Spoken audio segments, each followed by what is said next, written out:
My court case was a question of peeling back 3 layers of history. Could we, in June 2024, discover something that a particular set of BBC bosses had done in the autumn of 2020 to hide what another set of bosses had done way back in 1995?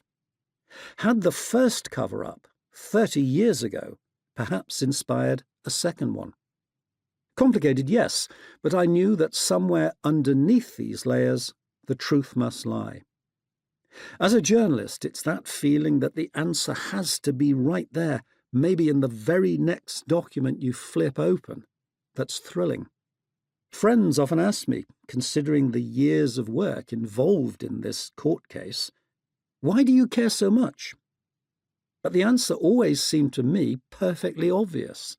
Here was a story with real historical resonance, something which will be debated when juicy scandals about newsreaders, handsy ministers and disgraced DJs, the things which reporters so often become obsessed by, are long forgotten. Indeed, when I am long forgotten. The BBC would like all of us to believe that this is old news, done and dusted. I suspect if it were, the people running the BBC today would not have scrambled quite so quickly to throw those lawyers £1 million, your money and mine. But there's also a personal factor. Through the pure coincidence of a family connection, I was granted, more than 30 years ago, a unique insight into the fractious sparring between Prince Charles and Princess Diana, what was called in the late 1980s and early 90s the War of the Waleses.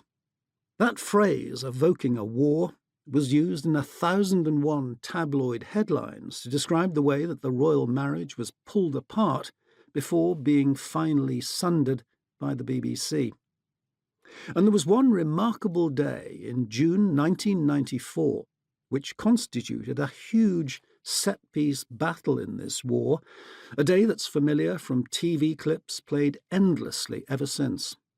Looked back on now, it seems to be one of those sliding doors moments when, had one of the characters acted even the tiniest bit differently, then all that followed would have been vastly altered. Because this was the day on which Prince Charles went on television to admit that he had not been sexually faithful to Diana. To understand how this event set so many other things in motion, consider where he and Diana were, where the royal marriage was in June 1994.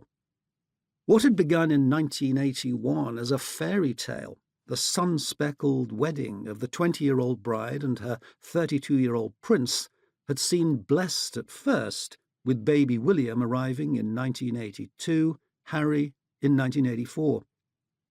But then, year by year, the happiness slipped away.